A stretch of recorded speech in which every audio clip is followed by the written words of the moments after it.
What's good, everybody? It's DJ Son, and in today's video, I'm going to explain why Metal Gear Solid 5 needs the same treatment as Justice League got for the Snyder Cut.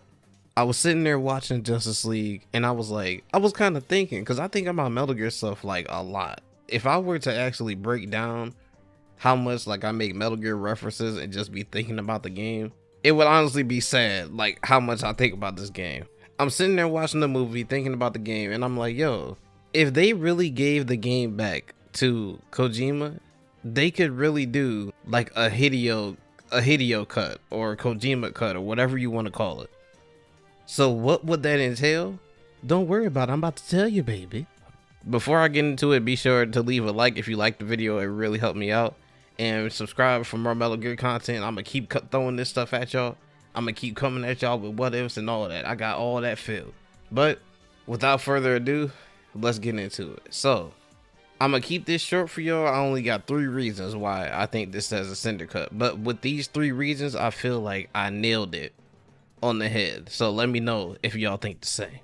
So reason number 1 will be, I think they can flesh out the story a little bit more.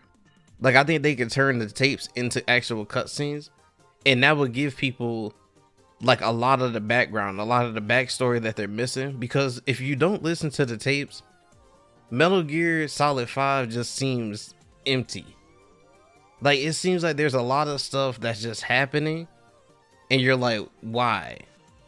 Or there's a lot of empty spaces in the game where you're like, I'm just utterly confused. And the story is convoluted as is.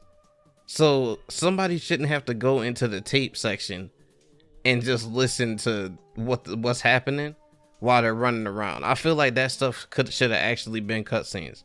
So the stuff I'm referencing is Paz and Skullface. We hear their little confrontation at the end of Ground Zeroes. Skullface poisoning Zero.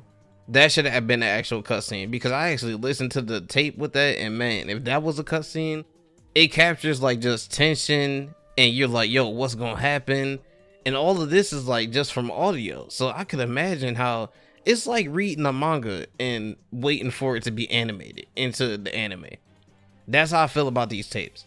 But Skullface poisoning Zero would be one.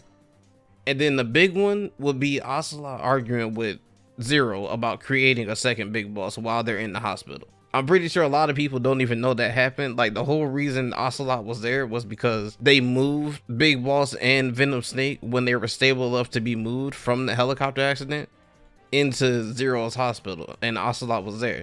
So while they were there, Zero explains to him he's gonna create a second big boss, and Ocelot was not with that at all. And they start arguing and all that, and I'm guessing around this time is when they woke up. So having all that stuff in cutscenes would give a crazy oomph to the story, if that makes sense.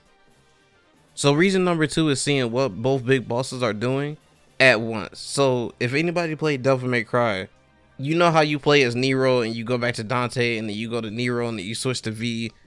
I feel like Metal Gear could have done something like that, but we're gonna get back to that in a second, because I have to explain something else first to make it make sense. So hold on, stick with me. So we're gonna go to a playable Gray Fox, right? I feel like because of Big Boss and Gray Fox's relationship, they could have had something with him and Naomi in this game, and something like this. So after the Ground Zeroes incident, you find out Big Boss is in a coma and the game switches to Gray Fox. It's not gonna be a long section, right? Just being able to see his role in the Rhodesian Civil War, him killing Naomi's parents and then finding Naomi, and then Gray Fox being captured and tortured and being saved by the real Big Boss, right? Now that would kind of give the player, this is my opinion, that would kind of give the player that kind of he's already, how is he walking, that type of thing, or how is he even here? And then at this moment, after all that happens, it flashes back to the hospital, and that's when the hospital scene happens and they wake up. I feel like that could have been the link between, the 9-year gap of the coma, or the injury and the coma. It just would have added something different for me, man. I don't really know how to explain it, but I feel like that could have been a little tidbit that would have been great, because people love Gray Fox and seeing more of him in the games would have been dope. So, but back to seeing what both big bosses are doing. So, you know how Outer Heaven got created at the end of Metal Gear Solid 5? That wasn't the real Outer Heaven. Like, Diamond Dogs wasn't the real Outer Heaven. Big Boss was doing the real Outer Heaven in Africa. So we can kind of infer that Diamond Dogs was actually absorbed into this Outer Heaven that Big Boss was creating in Africa, in which he was the founder and Venom Snake was kind of like the commander. Like, Big Boss built it, but Venom Snake led it, if that makes sense. So after that happens, we see Diamond Dogs become Outer Heaven. We see Big Boss leave. Well, first of all, we see him actually building Outer Heaven first before Diamond Dogs even becomes like part of it. So they're both building something at the same time, if that makes sense. And then after it's already built and it changes into Outer Heaven, or Diamond Dogs gets absorbed into Outer Heaven, we see Big Boss leave it and then go leave Foxhound, right? Now, much how we seen a young Liquid Snake, right? Just as we seen him, we also see a young Solid Snake being trained by Big Boss, right? So they go into detail about that, and how I would end the game basically is Big Boss sending Snake into Outer Heaven, and then that would really make the game come full circle. That would make the franchise come full circle. That would be the game that is missing, that they were talking about, you know, all this marketing and promotion that they was talking about, how the empty game, this is going to fill the void, or whatever it was they were saying. That's how I would link these games together. So you flesh out the story more, you're able to see what Big Boss is doing while Venom Snake is making Diamond Dogs. We have a playable Gray Fox. We get to see the dynamic between him and Big Boss a little bit more. We see Solid Snake being trained. We see Foxhound. Like, we see all of that. We see the Naomi thing, Big Boss rescuing Gray Fox and Naomi and how that happened. We will literally see all of that. They don't need to do anything with the gameplay. The gameplay is fine. Like, all of that stuff is fine. What we needed in Metal Gear Solid 5 was more story. What we needed was a lot of empty holes that didn't get filled.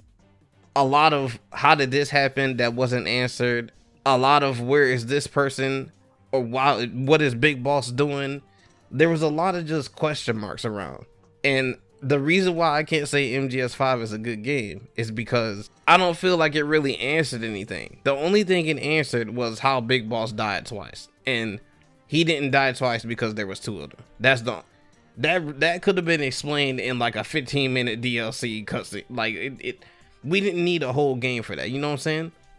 So if we really got a Kojima cut where it really dives into all this stuff I explained, I think Metal Gear Solid 5 could be the game that we wanted it to be. And I'm not talking about Chapter 3, because Chapter 3 is not a thing.